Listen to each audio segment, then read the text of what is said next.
People, welcome to the Persona 4 The Animation Review. Again, I'm joined with Mac the Hybrid and Angel, just from our last review. Did you miss us, people? Did you miss us? I don't think they missed us because it was like 5 minutes before. Was it, Angel? Was it really? It could have been a month. But anyway, I'm getting crazy. Right, so Persona 4 The Animation, the anime series that is based on a wildly popular game series. A lot of people are talking about this anime, a lot of people are hyping it up, and a lot of people love this anime. I'm not one of them. We'll get to that in a moment, but first of all, I'll tell you the little that I know. Like I said, I know it's a video game series based by a company called, is it Atlas? Yeah, Atlas. Well, I think it's made by Index, or I think there's a game made by, the game was made by Index. It was published by Atlas in North America. Okay. And the anime series we're talking about ran from 2011 to 2012. Other than that, Angel, can you give us a synopsis for Persona 4 The Animation and anything else you want to tell us, the audience? There's a lot of stuff that I want to tell everybody, but it's going to be gradual. Otherwise, I'm going to bombard them with information. Basically, it revolves around a character named Yu Narukami, and he moves into a royal town with his uncle and little cousin. And all these weird things are happening in this place. People are being murdered. They're found hanging upside down on telephone wires. And basically, it's how you tries to meet new people, get relationships, and find out the truth about what's going on in this town and try to stop the murders that are happening. And it has a supernatural feel to it because there's things like they go into TVs and into the shadow area to fight these murderous shadows using personas. Mm-hmm. Okay, so first of all, we've all finished this series, right, to completion? Yeah. All right, good stuff. And we've all seen the English dub, is that right? Yeah, we did. Okay, cool. So first of all, let's do this categorically as usual, and let's start with the animation. And I got here, it's done by this animation studio called AIC, Anime International Company. And the reason why I'm chuckling is because these guys got so many sub-names like AIC Asta, AIC Build, AIC Classic, AIC Digital, AIC Plus, AIC Spirits, etc., etc. Yeah. Well, this one was ASTA. Also, Aniplex had a hand in it too. Yeah. They did the Japanese release of it though, and Sentai Filmworks, they handle the U.S. handling. All right, so apparently AIC have had their hand in a plethora of titles. Just to name a few: Megazone 23, the American cartoon Inspector Gadget, surprise, surprise, Bubblegum Crisis, Oh My Goddess, and quite a few of the Tenchi Mio series as well. Yeah. So, guys, what did you think of the animation for Persona 4? It was actually pretty good. The fight scenes were actually well done. A lot of action to it. I would agree. I thought the animation was pretty good. I found a couple of weird things, like I think you mentioned Angel as well. Mm-hmm. Their choice of dressing. They had this really nice school uniform with these bullet padded things. It looked really kind of punkish. The stitches. That was one of the main things that I was going, oh, weird. Mm-hmm. It looked a little bit tacky though on that aspect. I thought so too. I thought it was tacky, but it grew to me. It grew on me. Unfortunately, I'll have to agree. It stood out for me. I was like, okay, it's kind of weird, but later I was like, I guess they're trying to make it cool. But one thing that I thought was weird was their eyes. They had these really small pupils. It looked weird. Well, compared to a couple other ones that I've watched, they're actually pretty normal eyes. Well, that's just for me. Mac, what do you think of the animation? Well, to me, it was actually pretty alright. I do like the fight scenes animation they did. I do find some of it kind of gag based. I mean, on some areas, and it kind of ran a few times.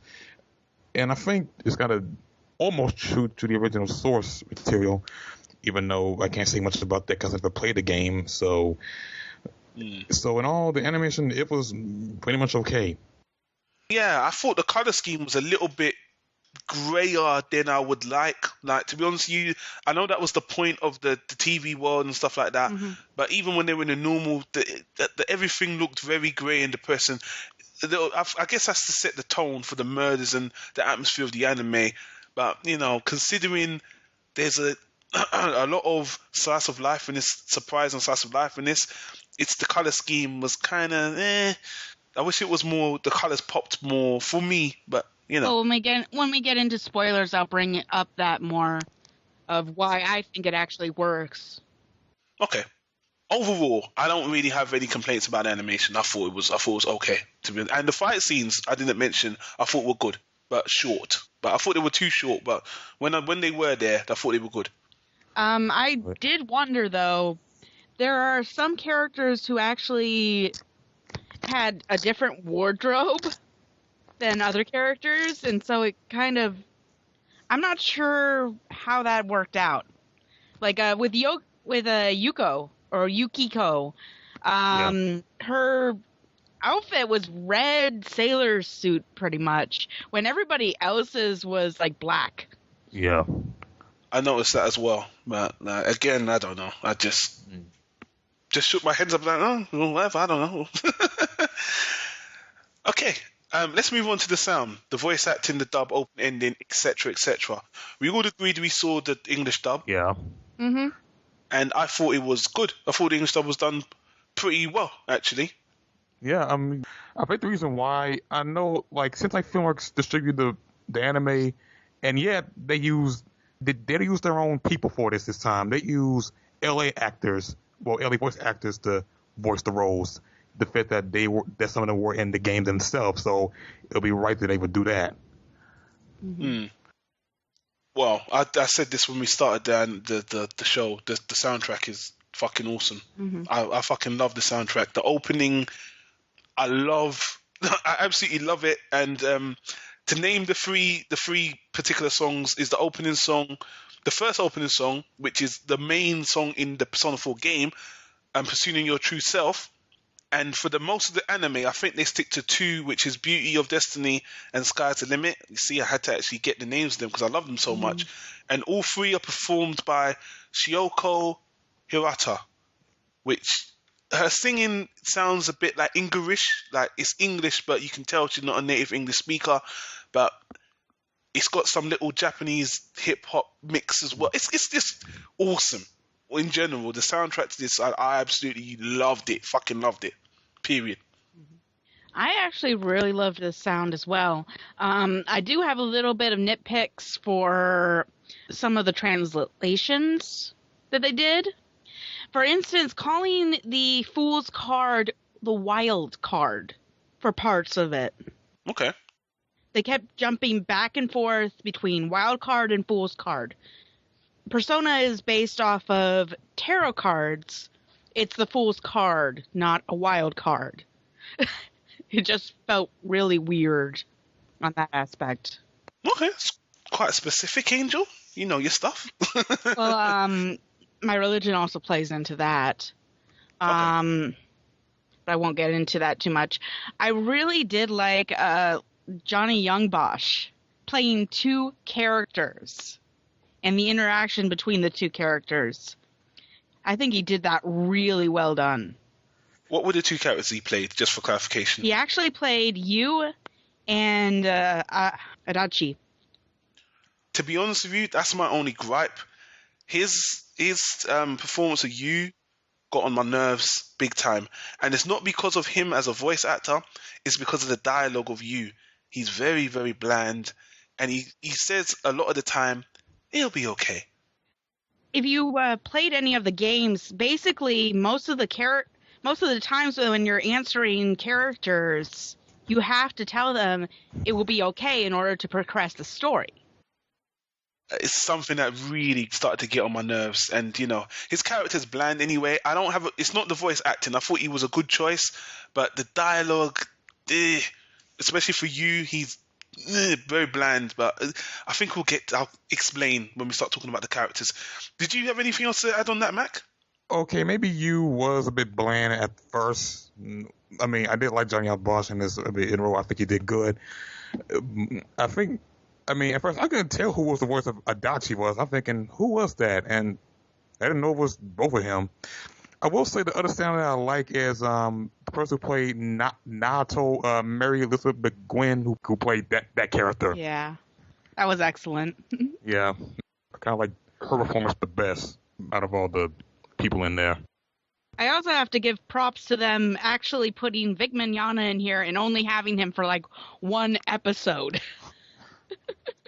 Give them props for that, because putting a big name voice actor for just one part that is just one episode long, it actually makes me laugh a little bit about that. It does happen in the industry. It does happen once in a while. Yeah, they kind of need to do that once in a while because the new names gotta rise up too. Well said, Mac. Yeah, but still, I give them props for that, because if they had put Vic Mignogna for any of the other characters, oh damn, I think it might have destroyed some of those characters. It would have. That and also the fact that they could have put him in there and like every fangirl would swoon over actually watching this show. Oh yeah, I heard about the fan craze of Vic Mignogna. Yeah, but they didn't do that, which I think is pretty cool. Yeah, it's a good point. Good point. It's a notoriety for that. Yeah. All right, guys. Let's move on to the characters, and I want you guys to go first because I want to go last when we talk about the characters. So, right. What do you guys think of the characters and the characterization of the story, character development, and such forth? Okay, well, for me, you was at first he was very stoic, quiet, bland, and the way he act is just very monotone and blank. Although I will say he does like a turnaround in the middle in the other half of the series. Personally, I kind of like that he changed his style.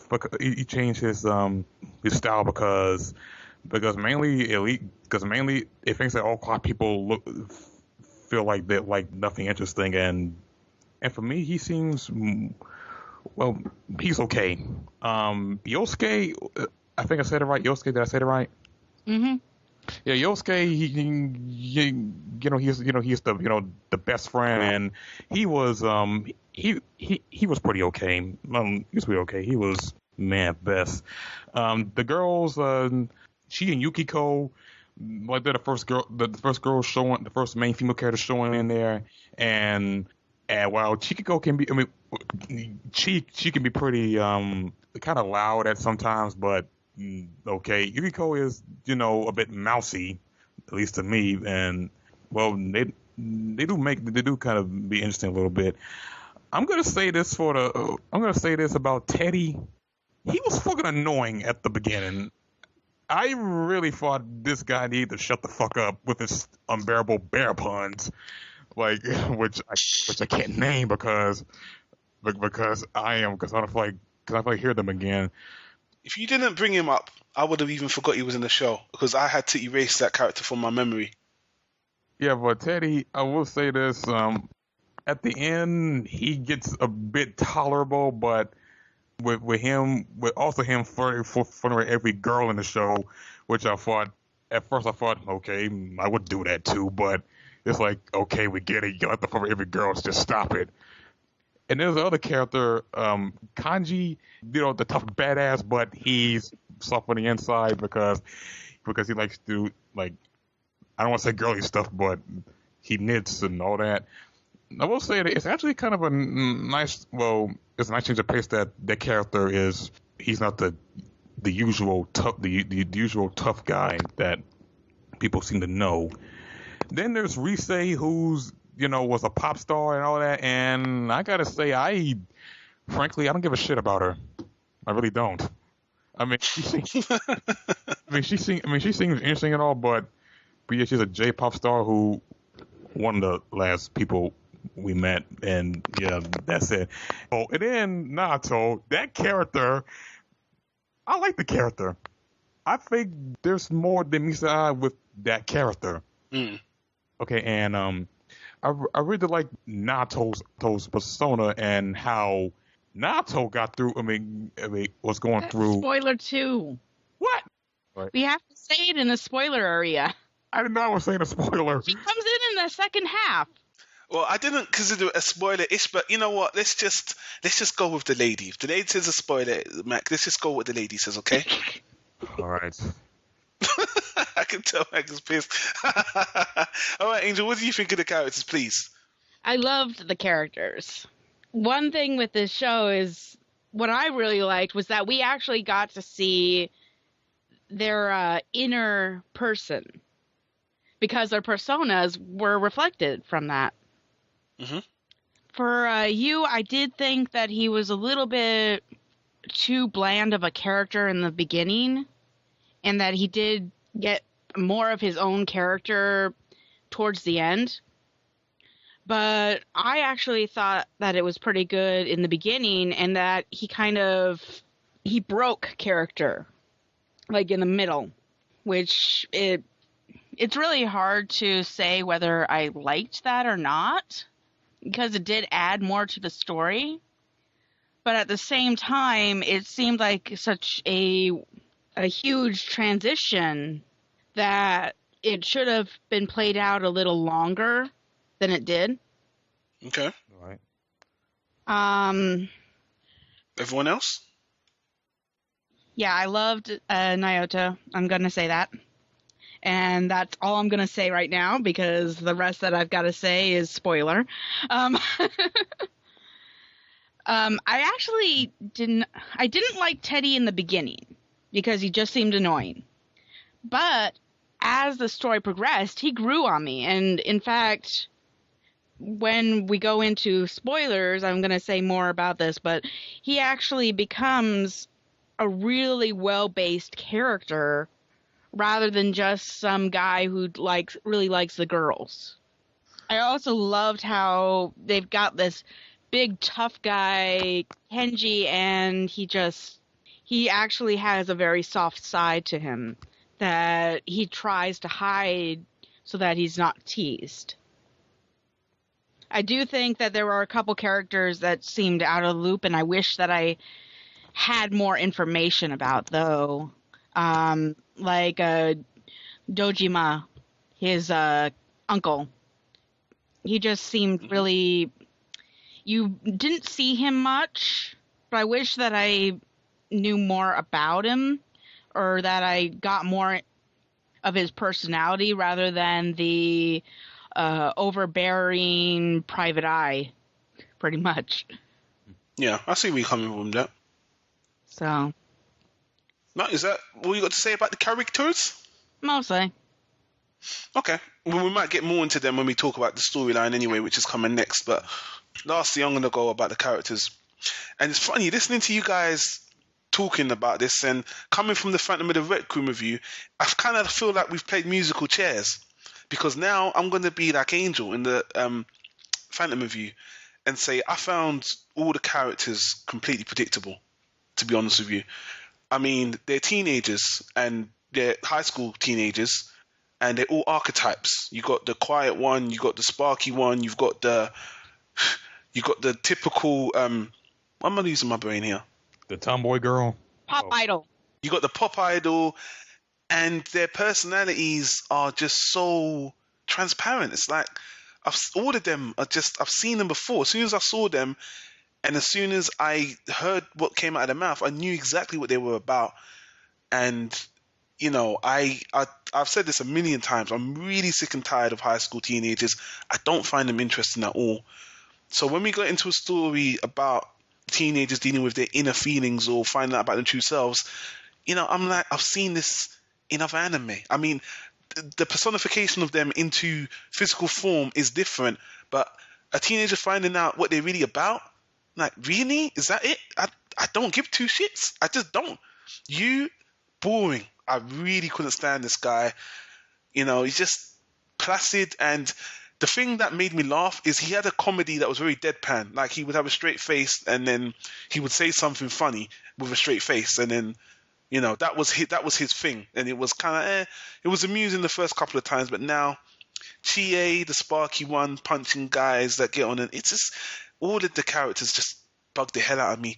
The dad character you mentioned, it's another archetype. The dad who's not at home because he's the police officer. And, oh, the daughter's at home, but she's really lonely. I'm like, come on, man.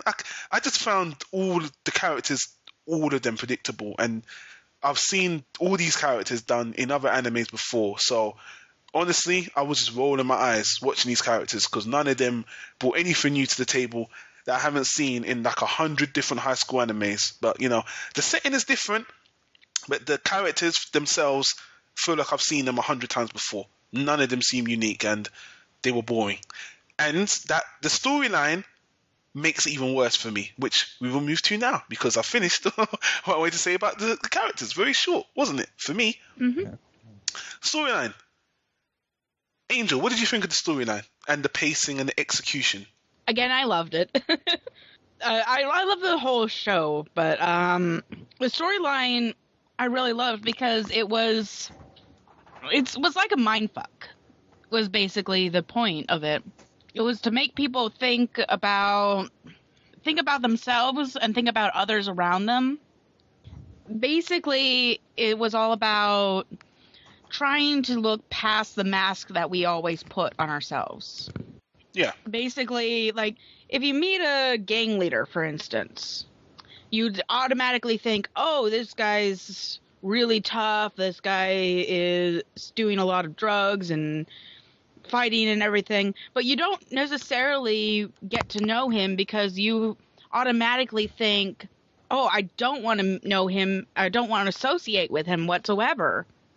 And he might have something in his past or even just happening inside his own home that is making him the way he is. Looking beneath the surface is what you're saying. Yeah. Yeah. And again, with the pop idols, for instance, everybody loves pop idols. Whether you like their music or you like how they're dressed or whatever, and for actors as well. But you never really know just what's going on inside their head. And I think this show helps put that into perspective that, hey, maybe they're not all put together as we think, or maybe they have their own understanding of who they are. All right. Yeah, no, that's noble, and yeah, I definitely see what you're saying, and I agree they were going for that as well. Well, I really liked how they took that and they put it into a area where they can use that to help them in a way. They use their persona, their inner self, to combat all of the shadows that were around them. Now, if you think about it, the shadows could be everybody else's thoughts of what they need to be, what they need to look at, what they need to act like. And they are combating against that, saying, this is who I am. I'm not what you think. All right. Yeah, that's actually, that sounds a good point. Go for it, Mac. What do you got to say? Yeah, I will say that I really did dig the storyline in this series. The fact that, well, technically I think Angel took over what I was gonna say, but I did like the whole. I like the whole dealing like we go into the in the TV world dealing with your own insecurities of how people think of you and how they see you and how they wonder if they're gonna keep thinking like if that's you, if that's your identity, when you realize that you're more than just that. You're more than just that. You know what? I ain't got much to say. You know, I really don't got much to say. I like the storyline, but I think you gonna took over what I was gonna say. Sorry. Well, don't worry. Let me help you because you guys didn't touch on a couple of things I want to ask you about. What do you guys think of the execution of the series in this 26 episodes? execution, I kind of like the pace of it. It didn't feel too fast, too slow. It felt like a normal. It felt like normal speed. And some of the episodes, some of the filler episodes, the one that had nothing to do with the mystery, I kind of like them. I mean, you need some comedy now, and then go back to the whole plot with the mystery. And basically, those are the filler episodes. I kind of like those episodes the most, but I still do like the whole main plot of them solving these murders and the mystery. And on the last note, I think it was 25 episodes. There's like a bonus. Well, it was 26 episodes. So yeah, I'm done with that. Okay, Angel, any comments on the execution? I actually really liked it, and now that I've actually watched more of this playthrough of Persona 3, FES. Yeah, FES. Basically, they got the feel of the game down pat. Basically, it was the thing of where you're learning the mystery, you're trying to figure it out. Then you get to a point where they think that they've won, they think that they know exactly what's going on, and then there's what we would consider filler. But in the game, it's all about trying to create these ties between different people in order to get more power for fighting. And with the game, you have to meet up with these people a certain amount of time in order to get that power that you're trying to get, whatever card that you're trying to get. And like between where you would think it would end and where it actually ends, there is a big area where you're forced to try to finish up all those ties between the characters. You're hanging out with like each character each day, trying to make sure that you get all the power that you need in order to fight against the ending boss, so to speak. And so I think that they got the pacing down pat with how the game is played. You know what? The funny thing is, I totally agree with you. Exactly with that. Mm-hmm. And that's actually my biggest criticism with the storyline. It plays like a game and not like a series. Mm-hmm. Listening to you, first of all, Angel, explain the methodologies and the ideas that the anime is going for, is, to me, it's like, yes, that sounds noble, that sounds really interesting, thought-provoking. But for me, the way it was implemented was just horrendous. First of all, when the anime starts and you comes to town, the first 12 episodes is very repetitive and follows a computer game formula of person dies, gotta go in, find out who your persona is, rinse and repeat. And they would go through every character again and again and again and again. And since I find the characters are predictable, when, basically the girl that's outgoing, she goes in the game, her persona is inside she hurts. The guy that's a bully goes in the game, inside he's sensitive. I'm like, this is predictable. And they, while they were doing that with every single character, they wasn't really making any headway with the mystery for me. So, and that took too long. So I was like, okay, you're doing this, you're building up the characters, and as a game, I could see how this would play. But as a series, I'm still waiting for the story to come in, because all you're doing now is showing me every single character get their persona. But what is this about? Why can you have all these personas and no one else can? Not explained, because it's kind of catered to people who have played the game. But I haven't played the game.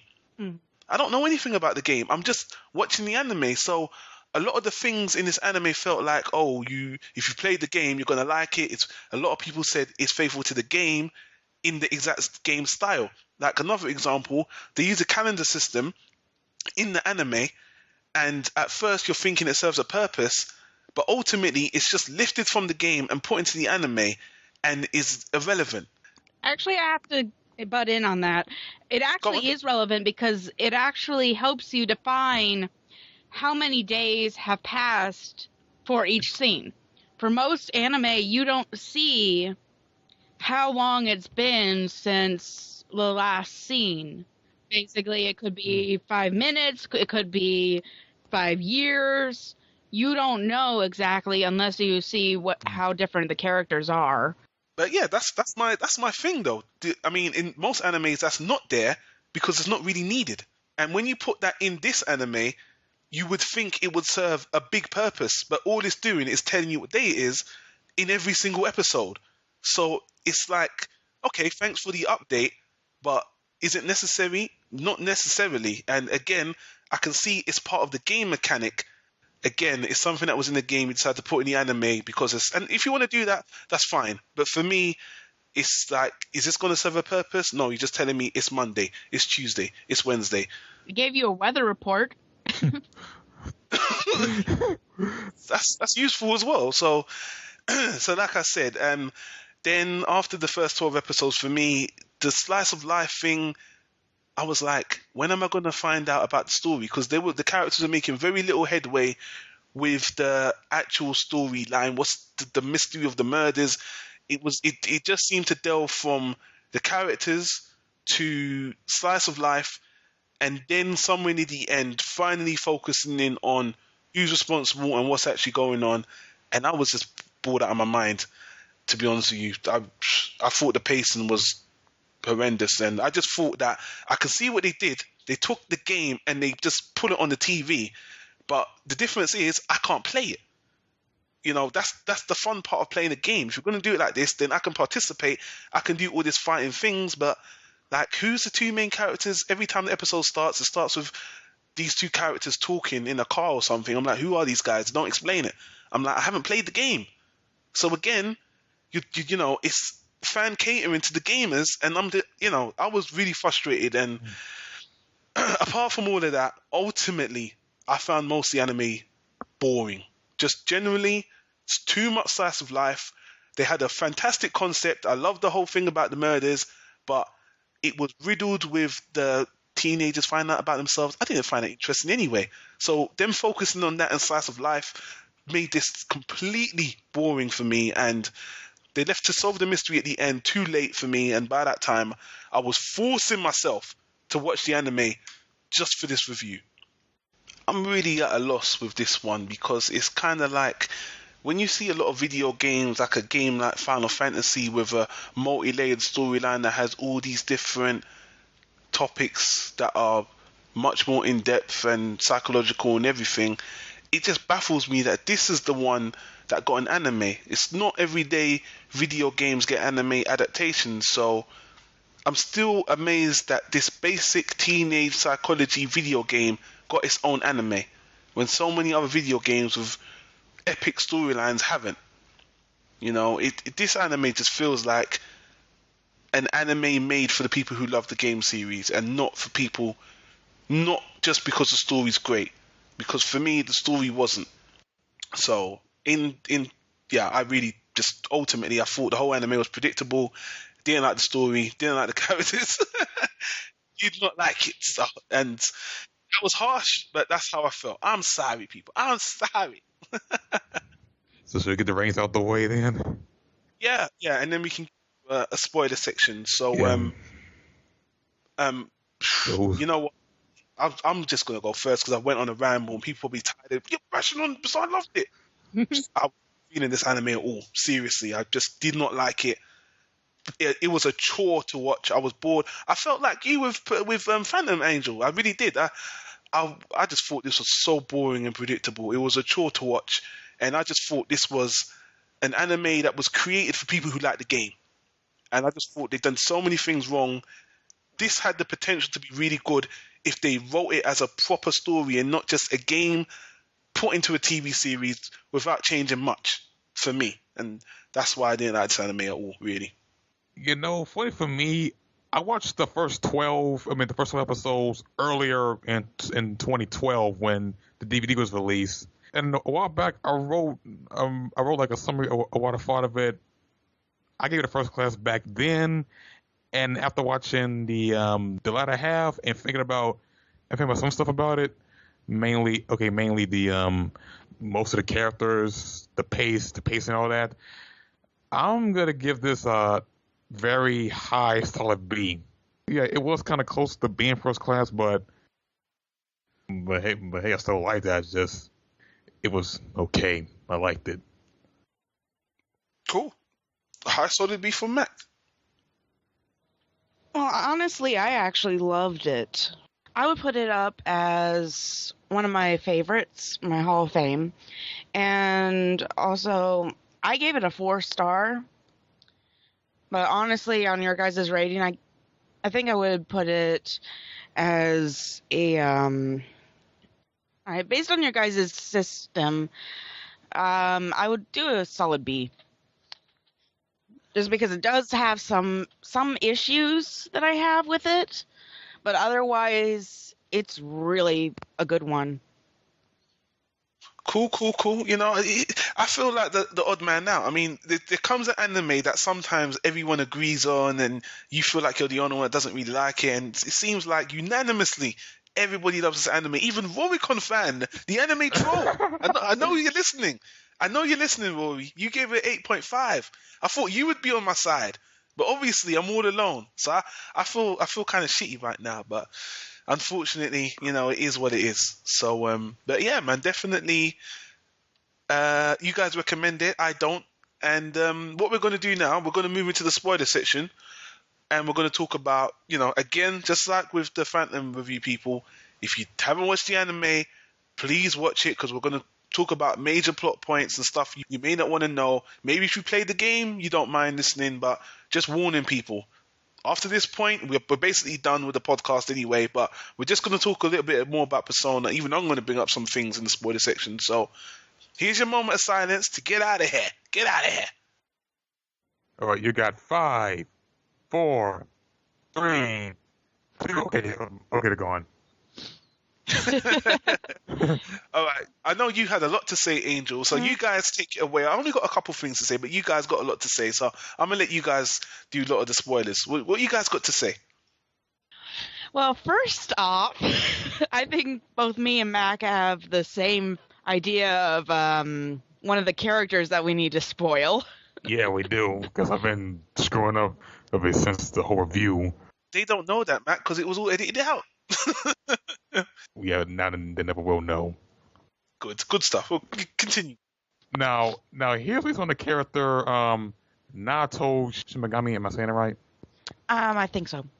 Yeah. Now, you know, in the show, the character described as a prince detective. Yeah.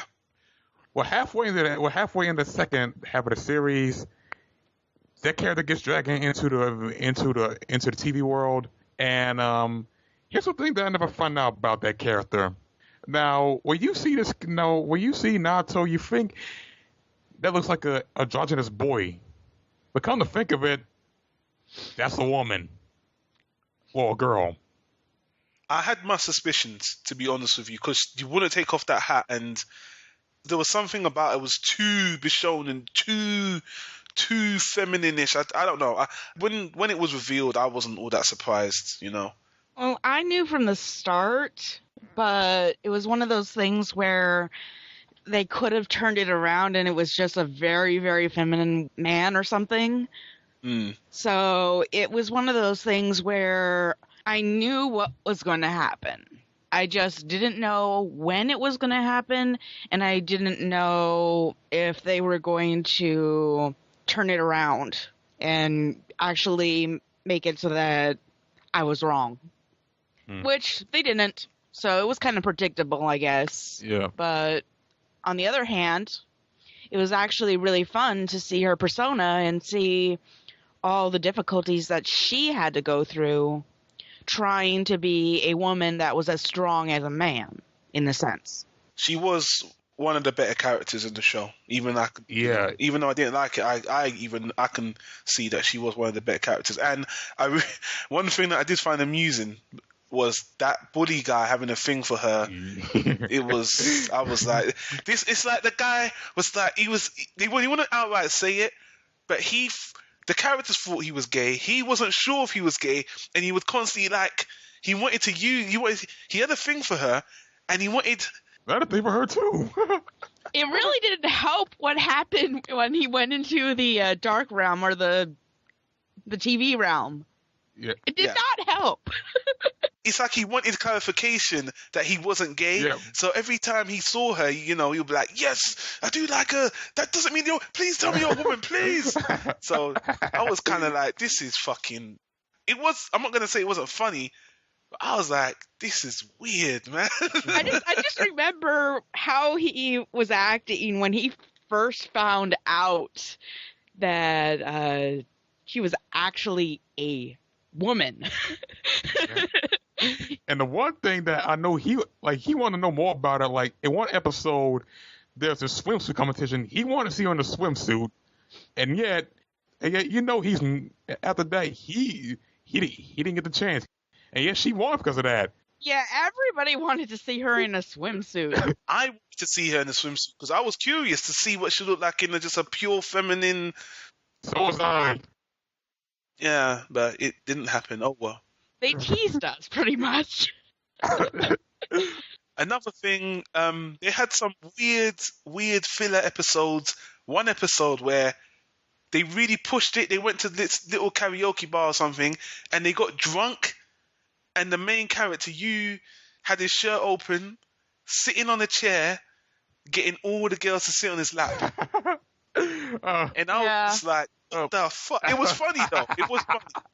It was funny, but I was like, what the fuck am I watching right now? I'm thinking because this is all pretty much about psychology and everything, I have a feeling that it was pretty much to show how different people can be when they get drunk. Yeah. And especially, it was good to actually show Lightweight to, I don't think that they actually drink at that age. Exactly. That's why I was surprised that they got drunk. Yeah.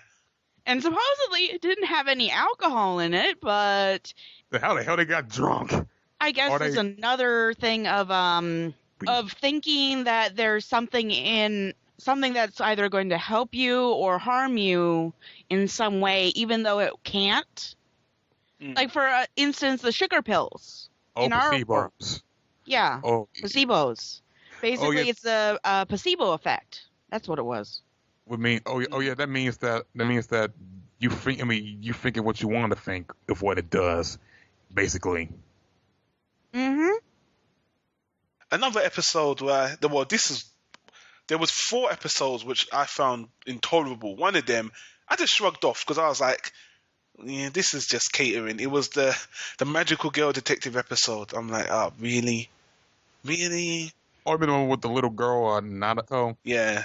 That wasn't my favorite either. I didn't really care for that one either. And then there was a free episode of you. They kind of did it backwards. Like the first episode, they showed you was kind of off screen.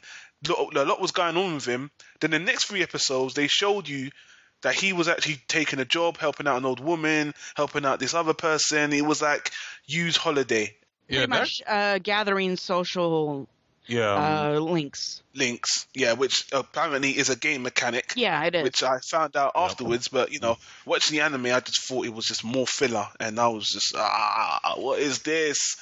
What's this guy? It was funny, the woman that was trying to hit on him really hard, and he was just like, not interested. I was just like, really? You're not interested in this woman? Really? Well, I actually liked the fact that we were able to take a look into the little girl's life, because basically up until then she was just some character in the guy's life that had really no meaning. You know what? That little girl was a stick of dynamite that was waiting to every time I saw her and the way her dad was treating her, neglecting her, and she was I can be in the household on my own. I'm like, what the I mean, the 2 guys were ignoring her. I mean, the main, you was kind of like, this is messed up. But I got other things to think about. The murders, which is understandable. The dad's just a fucking asshole, in my opinion. Just a fucking asshole. He didn't know how to relate to his daughter, I think, partly. Yeah, and obviously it did come to a head, which was refreshing. But the funny thing is, I don't know if you guys have seen Clanad. They pulled some Clanad shit with the girl. I haven't seen Clanad. I plan on it though. They pulled some real depressing thing. Well, we're in the spoiler section, so basically, when the daughter more or less died, I was like, really? Are you talking Planet After Story? I am. I don't want to spoil the anime, but yeah, I am talking about After Story. Okay. Yeah. Because I haven't seen After Story. I've only seen the first one, so. But I've heard about the After Story. Okay. Miles better than the original series, by the way. But yeah, when you see kind of the After Story, it's a similar kind of thing than what we saw here with Persona, with the little girl kind of dying, and I actually thought she was dead for reals dead, but she wasn't.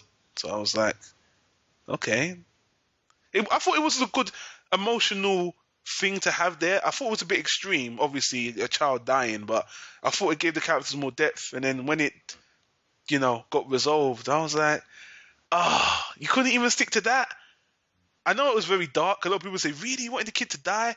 It's not about her dying. It was just about bringing a little bit more realism, and it was a bit extreme though. So when she didn't die, I thought maybe it was a bit too dark. But at the same time, I thought this is, she actually died, actually flatlined and died, and then she came back, and I just thought, really? I think that was more along the lines of looking at Teddy rather than her, though, when she was able to come back to life. The miracle and everything. Yeah, in a nutshell, I just thought it was lame. That's what I'm beating around the bush, but I just thought, is this the Disney Channel? Why don't you just stay dead, little girl? Stay dead. Die. Yes, people. Hate me. I am the devil. You're the devil Arcana. Yep. I was the last boss, people. The second last boss, but yeah. I think I've said all I wanted to say that I've spoiled for people. Have you guys got anything more to add? Actually, I do a little bit. I just wanted to bring up the fact that, I don't know if you noticed this, but some of the personas actually are based off of religious icons and characters from all over the world. I didn't. I mean, we've got things from Japan, we've got things from China, India. We actually have things from the Celtic mythology, like Thor and everything. It's a whole bunch of these different gods and items that relate to what other people use to better themselves. And so I thought that was awesome that they had mixed all of that stuff together in order to show the characters. All right. Oh. You got something to say, Mac? No, I don't. Well, Angel, every time you speak about this anime, Angel, there's so much subtext. I feel like a caveman. I feel like I was watching this anime and I was like, didn't get it. What's going on? I'm bashing my head, not seeing the signs and just hating these teenagers, But yeah, I mean, I definitely, when you talk about it, it's like we're watching two different shows. But I see what you're saying, and I know I keep going on. I'm trying to defend myself, people, but it doesn't matter. It just doesn't matter. But well, I do the research behind a lot of the anime that I watch. I guess I sometimes try to put more into it than actually is there every once in a while. But when it comes down to it, a lot of people think very differently. They can take this show and they can hate it extremely, and nothing I say will actually make them love it or anything like that. But then there's those others who they either are, pardon the saying, but are too lazy to look up the information, or they just don't have time. And so I try to help them to understand it a little more. And if that helps them like the show, then okay, I did my job. I reviewed it well. If it doesn't, it's their own choice. well, I commend you for doing that. And the Philosopher Taku was all about analyzing anime and seeing the inner meanings, because the Japanese are very philosophical and they're always putting inner meanings and a lot of subtext into anime, which is a reason why I do love anime. I mean, almost in every anime you can find subtext. I mean, Yu-Gi-Oh has a lot of subtext to Egyptian gods, alternate personalities, friendship and stuff, but some people just think it's a bullshit kids show. You know, it's all about perception and the way you see shows. One man sees it one way, another person sees it another way. So it's all, what's the word I'm looking for? Subjective. Yeah. It's all subjective. So yeah, but that's the beauty of anime. It evokes discussion, and that's what Damn Right Everything Anime and Manga Podcast is all about. So yeah, man. I think that's pretty much it for the Persona review. I'm sure you've already written a review for this as well, Angel. So Yep. I'm sure people can also read your review for that as well. I don't know if you'll be writing a review for this, Mac, in future. Yeah, I don't think I will. Yeah, well, we can't review everything, so Yeah. people, you can check out Angel's written review as well on her website, on her blog. I'll put a link to it in the description. And I think that's basically it for the podcast, people.